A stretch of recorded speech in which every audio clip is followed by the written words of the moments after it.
Once you have your curves set, I'm going to copy them out. I'm just going to copy one out for now and do this to each one. Put in a 3D loci and select your curve and duplicate along a path. I'm using 16. Now I can delete the curve, select the outside points, and mirror them across. Then take a NURBS curve and interpolation point mode and pick them off. But you would notice right now that I'm getting this outside kind of banding curve. How to stop that is to set your working plane using the 3-point mode. And now when I put my points back in again, they come in without that sort of odd background banding.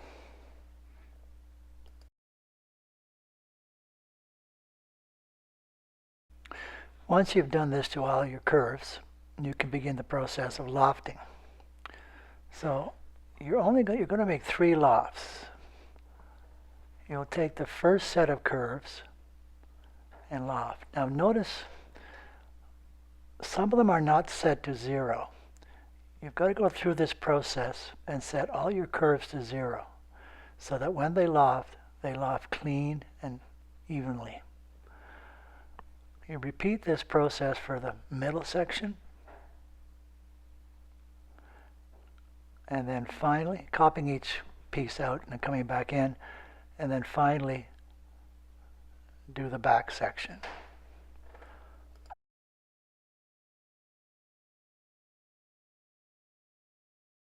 With all 3 sections on one layer, just do an add solid.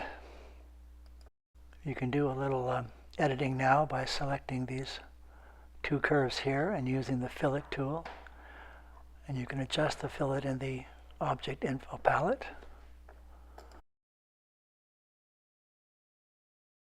On the back end, I'm going to add 2 curves, and I'm going to use them for the cut tool. The first one though, now I'm just going to shape the back of the boat. In order to completely round out the bow, we're going to use the extract tool and extract 2 curves. Now I'm going to hide my boat and just copy out 1 curve and draw a NURBS curve straight down and change its degree to 2. That way when I put it sideways, or even in this mode, I can draw it out. I'm going to bring my boat back in, look at the curve of the boat bow, pull it back in. Now I'm going to bring back in my second curve and just do a loft surfaces. Then select that and shell objects. Bring back the boat, select everything, remove that little piece there, do an add solids.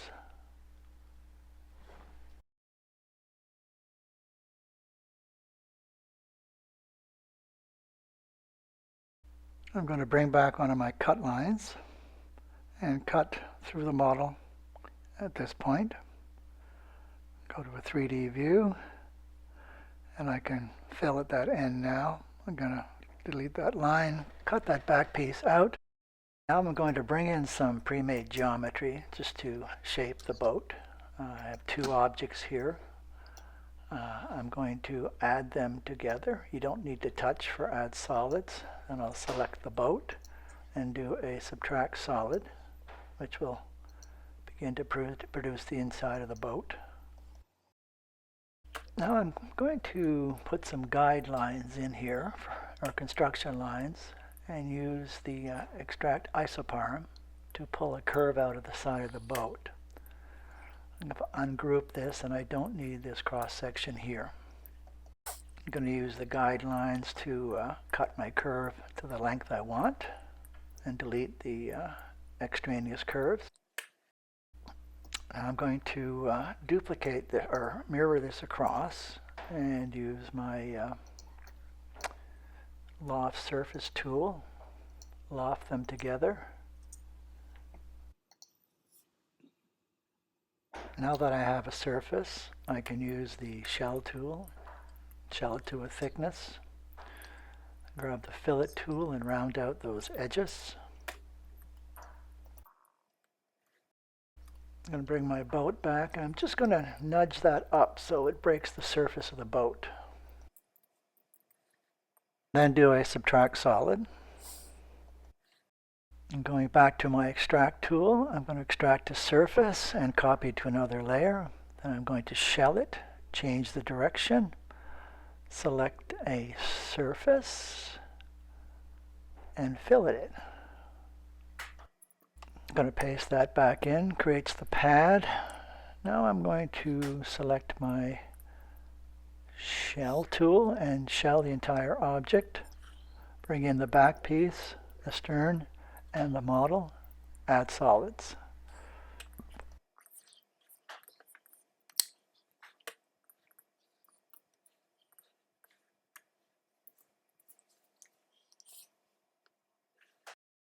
For clarity purposes, I've used a different hull for this next section. These lines represent the frames or cross sections. So I'm going to extrude them. They're grouped. I will ungroup them and do a add solids. As you can see, they're empty, so I have to give them a fill. Now I'm going to select the analysis tool, click on the cross sections and the boat. This will immediately create a set of cross sections inside. I'll delete these, pick up the grouped cross sections, copy them to another layer, and ungroup them.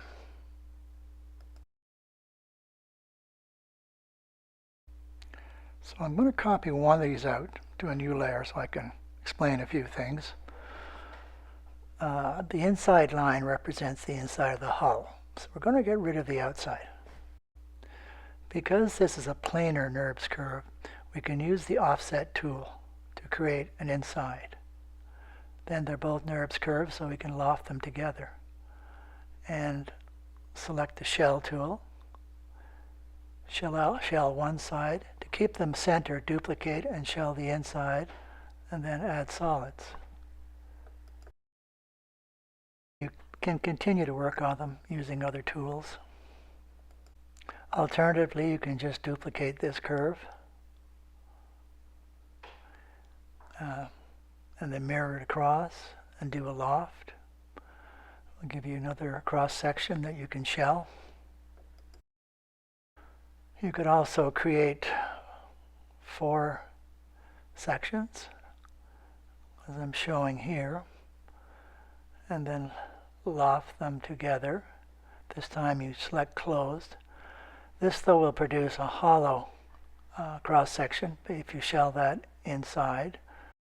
Now, examining up closer here, we can see that there's, on these curves, where the major transition happened, the system put in 3D loci where the curves are not joined. This can be fixed by compose.